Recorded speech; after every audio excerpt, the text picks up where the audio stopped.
Hello ladies and gentlemen, today I am here with a Warframe gameplay video, something I haven't done since entering the dojo with Harry Holdstock, which was getting on for 2 years ago now, so woo. Now, why am I choosing to do a Warframe video today? Well, Plains of Eidolon has not long been released and everybody's loving it, myself included.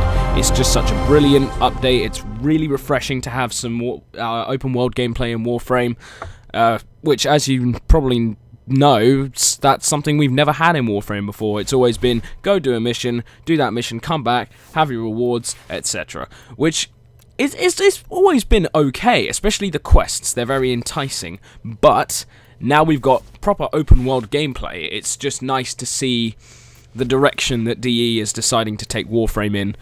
And I've heard that one of the next open world maps is going to be on Neptune, or Uranus, or Pluto. It's one of the cold planets, or cold-looking planets. So that's exciting to look forward to, because all of those planets are very interesting environments to have open world gameplay on. So since the last video, not much important has really happened. College is still going relatively well. We're planning this short film that I mentioned before, and we've done a location recce, all that sort of thing. We're just in the throes of organising it now. The script's written, all of it's done, or at least the first draft of the script is going to be fine-tuned by people working on it, myself included. So yeah, we'll wait and see how that goes. I'll keep you guys updated. So, oh yeah, and this is the dojo, Feast or Famine, which is our clan. It's not open or anything, but yeah. So we're going to head to Earth and go to Cetus to explore the Plains of Eidolon. I've actually found an empty lobby, or relatively speaking. Now, a warning here, the lag whenever you enter a relay, let alone Cetus, is always pretty high, especially for someone like me who doesn't have a beefy, super powerful gaming PC. You know, it's just a standard gaming PC I've had for a couple of years. But, so it's not the super up-to-date tech, but I just thought I'd put that out there because, as you can probably see, it's quite laggy. This is mainly to do with the nature of relays, having to load everything in and things like that, and plus my internet's not the best either. So, as you can see, there's a player down there who hasn't fully loaded in yet. So, there we go. My point proven. Now, this place is pretty nice. I really enjoy Cetus. Gives you a nice insight into what the human factions of the Origin system do in their daily lives. For example, the Ostrons here in Cetus mine the tower, which is an old Orokin installation, and there's something inside that they call the Unum, which I don't know much about myself. I hear tell of it from friends and other Warframe players, so I might do some research into the lore about that. As you can see, there's a couple of people talking here, having a nice old wives' natter, so that's cool. We'll just explore Cetus. Now, Cetus is a trading, well, this part of Cetus anyway, is a trading outpost run by the Ostrons, who are the people that live here just outside the plains. And they sell all sorts of things. They sell weapons, they sell armor, things like that. They sell things for your Tenno, and fishing supplies. Now, fishing's actually quite a highly thought of thing around here. You can gain a lot of standing by going fishing in the Plains of Eidolon. So I guess that's just DE's way of trying to get people to go fishing. But it's actually quite fun and quite rewarding. Now, we're going to select a bounty here. I believe he's holding a fishing pole. Anyway, now I think I'm going to do... I'm not sure which one. Probably this one. No.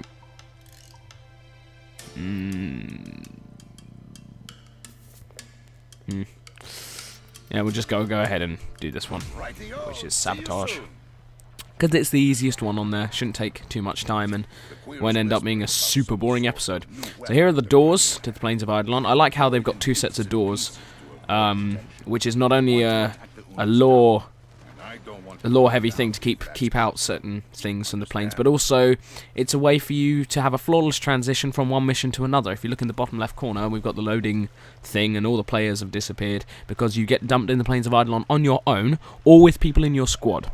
If there's no one in your squad, like from your friends list or even from a public game, then you'll just be dumped in there on your own, which I'm about to be. So I call this Valhallas Door, which is a reference to a Man of War song as quite obviously because Manowar is like my favourite band, but because it looks like the gates to Valhalla, which is quite fun. And all the Orokin stuff is very regal, very, well, almost godlike, because that's what the Orokin were. They were very advanced human beings. We'll just crack open this cache, get ourselves some cash and some energy, which is good. I'm mainly in this mission for the credits because I have been running a little low. Now we're just going to go over here and deal with this annoyance. Very nice, very smooth. Now we'll head over here to the base, just up ahead. Got to go and find the capture target and capture him as quickly as I can, because that's capture missions for you. Very entertaining. The officer is nearby. Will do, Lotus. Will do. Oh, another part of the Plains of Eidolon that I found rather interesting is the new resource system. It's literally you find trees and rocks and things like that, you blow them to pieces and then pick them up, which is actually quite easy. It's a much, I guess, more rewarding way of getting resources in this game than just cracking open caches and hoping, you know, your luck holds out.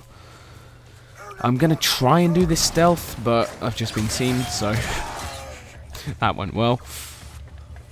Go ahead and crack open this cache here. But yeah. Now, here's a point I want to address about the Plains of Eidolon. The new enemies. There is a fantastically dread-inspiring new enemy known as an Eidolon Terrorist, which is basically the premise of Plains of Eidolon. If you guys don't want any spoilers, then you might want to skip ahead to a time in the video I'll put up on screen now. But basically, the reason the Plains of Eidolon is sealed in, you might have seen shield generators around the map, which is basically a prison.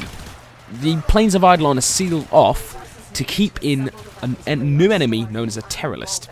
Now, a Terrorist is basically a sentient, what's left of a sentient.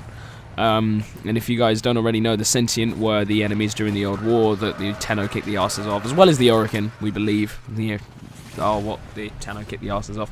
But unfortunately in this video, I don't think I'm going to be able to show you a Terrorist, but they are aptly named because they are terror-inspiring when, especially for new players.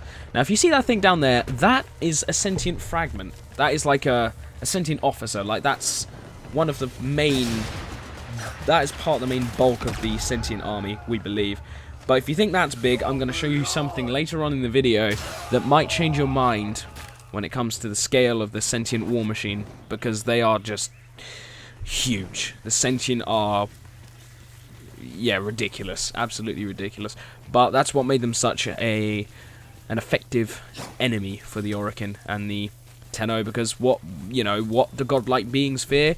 Big monsters. Very, very big monsters from another star system that they inadvertently created. As in, the monsters, not the star system.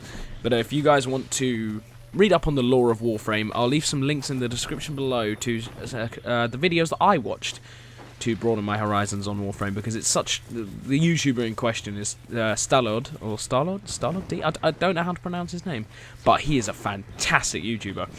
He does a lot of Warframe related things, and when it comes to lore, I have seen no other video on YouTube that's both funny and informative in the same way as StallordD's videos, so I'll leave a link in the description below to his lore videos. But yeah. So I'm going to end off the lore portion of this video. Just bear in mind, if you want to play Plains of Eidolon, you might want to bring your Tenno, because, yeah, Terrorists are not to be taken lightly. Now, since the last video, I have come up with some plans for the future of my channel that I didn't address in the last video, because, of course, I've come up with them in the meantime, like I just said. Well done, me! But anyway, I do have a couple of ideas to do soon. Back in the day, as you probably know, I used to do a lot of videos with my friends on Warframe, things like that. Just gaming videos, like any other YouTuber. But as of recent years, things have just crumbled, really, and the friends I still have now, you know, the ones I've managed to hold on to, don't play games as much anymore. I mean, myself included, as you could probably tell from my channel, during summer, this year at least, and most of last year, I stopped gaming completely, and that was mainly to sort my education out, but also to I guess, take some self-care because I was very stressed out and things like that, so that's what I went off and did. But yeah, I'm planning to hopefully get Harry back on here because he and I did a lot of, well, as you know, we had a lot of fun in Warframe last year. And hopefully Lewis as well. You guys might remember him from Red Labs back in the day, back in like all of 3 or 4 years ago. And he and I play Warframe quite a lot. I actually got him into this game. He used to hate it with a passion because of how simplistic it was. But then when they did all the updates, pretty much 2014 and onwards, he decided, you know, alright, I'll give this a try. And now he plays more Warframe than I do. He's a lot more, I guess, further progressed in the game than I am, because he has a lot more time to do video games, whereas I don't, because I'm a media student and he's an engineering student. Most of his work is practical, whereas a lot of mine is theory. So that's another reason I'm struggling to get videos out at the moment. However, I am pretty chuffed with the regularity of my recent videos, because I haven't done videos this regularly since I was about 11. So, you know, that's cool. Back in all of like 6 years ago, when I just sit there with some Lego and make a video that I thought people would find interesting. So yeah. Now, I'd like to take a moment to address Harrow's abilities.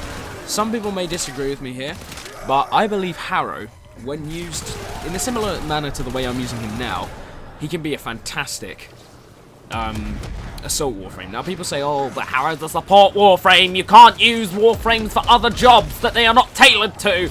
Well, that's utter bollocks.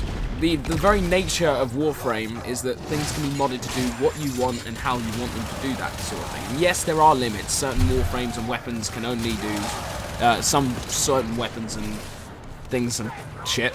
Some weapons. Let me try that again. My teeth thing. Some weapons and Warframes are built for status right off the bat. Some are built for crits. Some are built for duration. Things like that. Whereas some weapons aren't. That's the point of having different weapons, but it's about what builds you like and things like that. And I've noticed that this build I have works well for all the Warframes I have in general.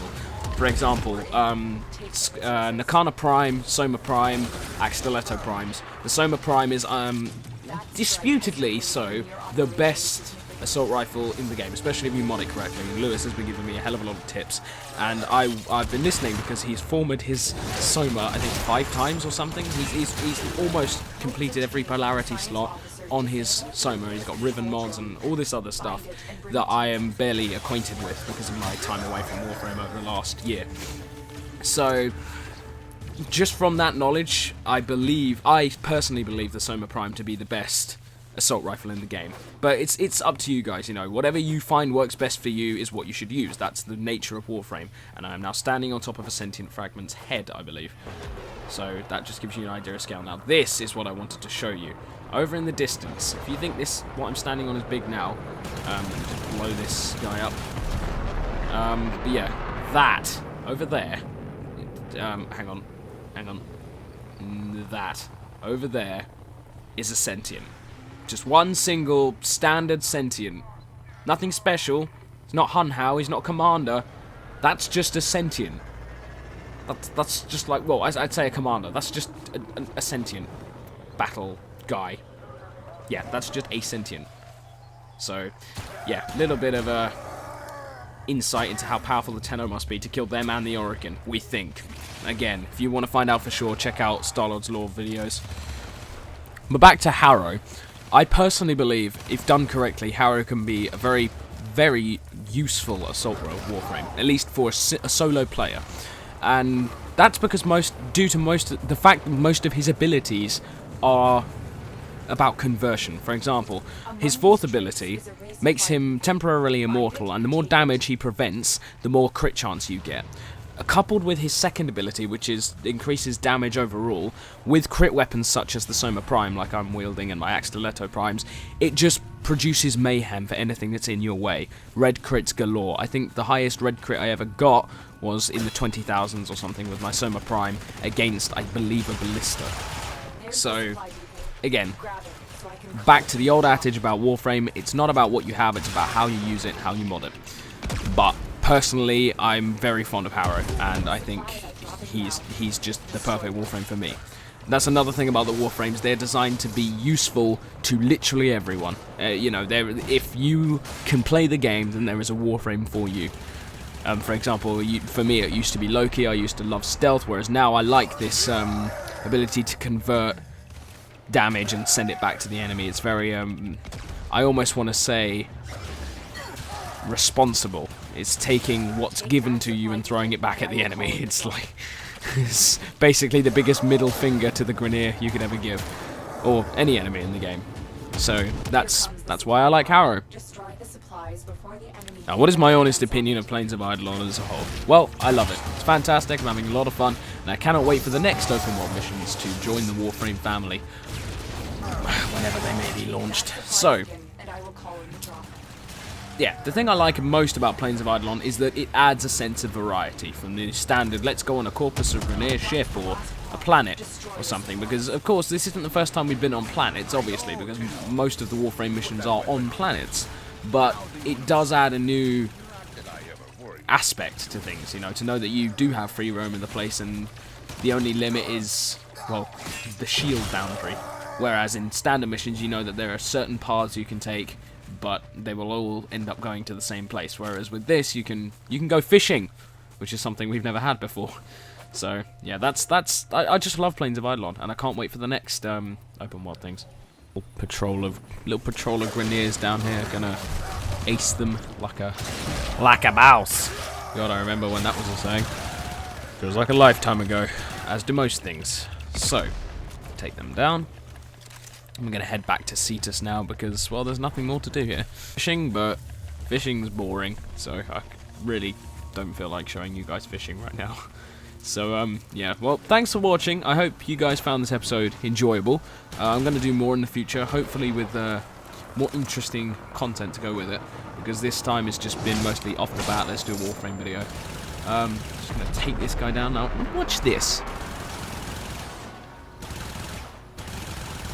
That's the thing I like about Soma Prime. It can be used at long range if you need to. That was quite. I think that's the furthest I've ever hit anyone with the Soma Prime. So, yeah, that's very nice.